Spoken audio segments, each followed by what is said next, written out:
to a new video. How are you doing? Thank you so much for clicking in. This is Mecca's Garden and Healing Journey, and today I am sharing with you the surest way to start sweet potatoes in the UK. Right, this might not apply to you if you live in a warmer climate. You don't need all of these little tricks and tips, but they could also benefit you.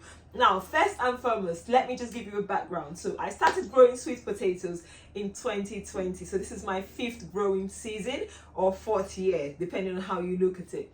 First year, I bought slips. No, I actually bought tubers, organic ones, and they're sprouted beautifully, but I didn't like the variety. They were actually a UK variety. They were like an orange flesh sweet potatoes, but they were a bit soft. So anyway, I tried to grow harder fibrous ones. We grew what I had like in Africa. They're firmer in texture, almost like yams, but they didn't just do it. They didn't grow, they didn't sprout.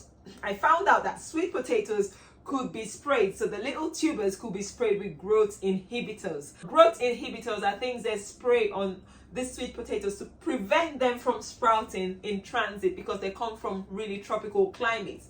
So subsequently, I had to find ways to grow them because most times you wouldn't get some varieties as organic. Anyway, thankfully last year, for the first time, I grew these purple Japanese sweet potatoes. I bought them from my Asian store. They were not classed as organic or whatever. I tried sprouting them and they grew. They did really well, and this year again I'm growing them. Now the best part for me is this year is I am for the first time successfully propagating Jamaican sweet potatoes. So I'll show you a little clip of what it looked like a month ago. I started it. So I want to share with you how to start them, what's the tricks and the tips I have used. So the first year I started sweet potatoes, I used water.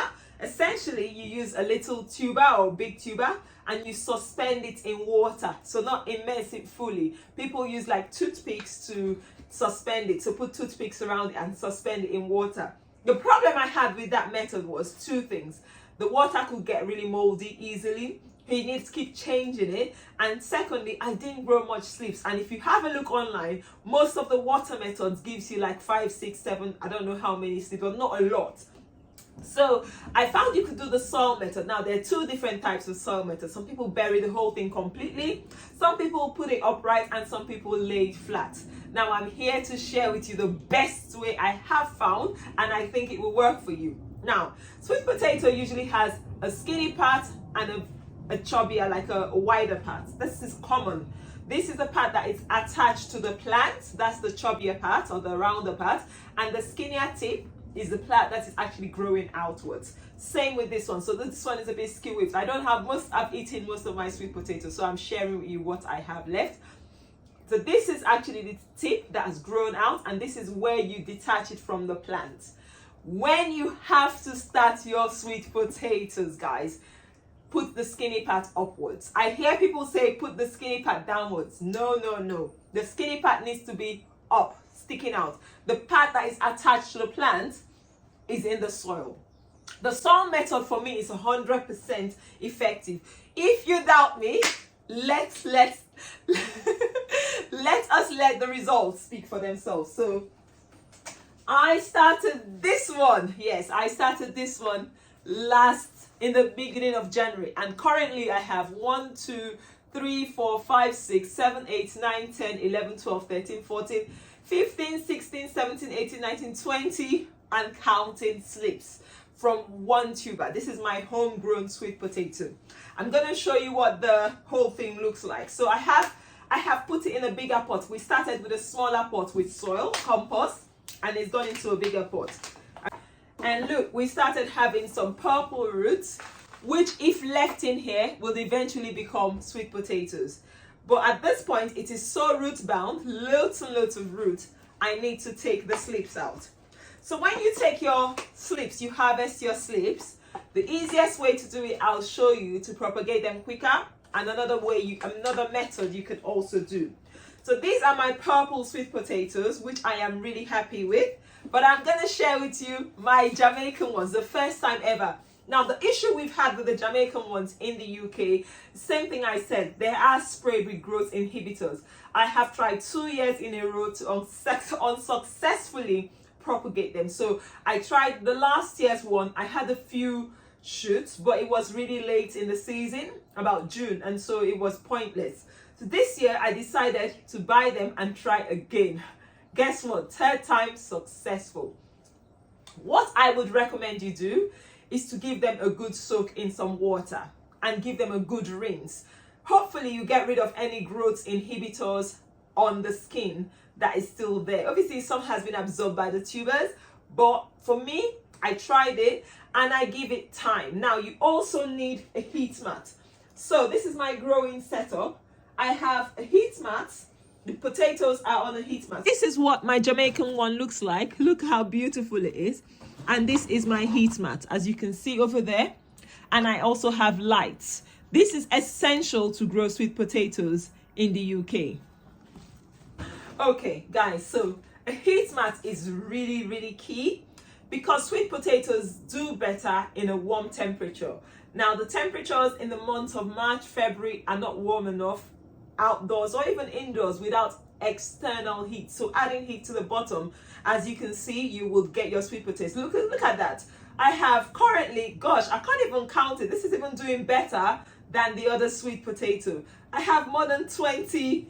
Oh, I snapped that just now. I snapped that. I have more than 20 little slips coming out of this, and they look different. Let's show you the difference. So these are the Jamaican ones. Look at the color of the leaves, and these are the purple ones. These ones are not quite ready. These have been in here for a month.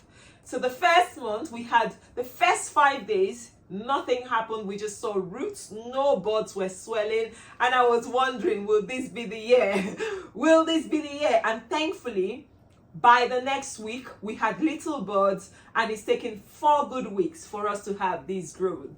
This growth is amazing. This will give me more than 20 plants of sweet potatoes. So I don't even need that many sweet potato plants because I need a warm space to grow it. If you've watched my previous video, I'm going to put a link. That is when I harvested it last year. I shared with you a few of the tips on how to grow them successfully. Now, I don't use artificial, fertilizers, but if you don't have like your homegrown compost, you can buy like chicken pellets or cow or horse manure, whatever you can get. And also you can use blood, fish and bone meal to make sure you fertilize the soil properly. Also using some good quality compost as your base soil is good, well draining soil. Sweet potatoes don't like it clogged up because remember, it's a root, it's a tuber, it needs room to spread. So those are the key things I would recommend. And also try and grow it in your sunniest position. So where you have the most sunshine. Next to a wall I have found to be best because you have the heat reflecting from the wall. The heat will get to the soil and you have actually the best harvest. If you have a wall that gets the most sunlight in the day, in the summer, perfect. I start them mostly, like I said, in the month of January, and I put them out after the risk of frost is over. So this is what I do. I start harvesting the slips. Simply, you take a slip like so. Now this is actually really, really straightforward. Pull them up, and the good part is you can actually eat the leaves. So at this point, you don't want leaves on the slips. So I'll show you what I do. The ones in here already have a lot of roots. So I'm gonna try to, I didn't get as many roots out. Okay, I got some. So that one is already even forming a sweet potato. So that's fine. Guys, would you believe it? Look, we already have sweet potato forming from this one. Look at that. That is a sweet potato and it has grown in 2 months. Can you believe that? You could actually grow them so quickly. It's just the heat, the warm temperature. That has only grown in 2 months. And that is from this one. And that's where I harvested all of these slips. Okay, so when you've harvested this, all of this, you can discard this. For me, I'm gonna get rid of it. I don't need it, but you can still save it or plant the whole thing. It's all up to you. This will actually rot down eventually. For me last year, most of them didn't rot down fully. So the next step is to actually root this. Before you root it in water, take all the leaves, the lower leaves out. 2 reasons. It will lose moisture if you have all the leaves there. And also, you can eat the leaves like you eat spinach. So it's a win-win, right?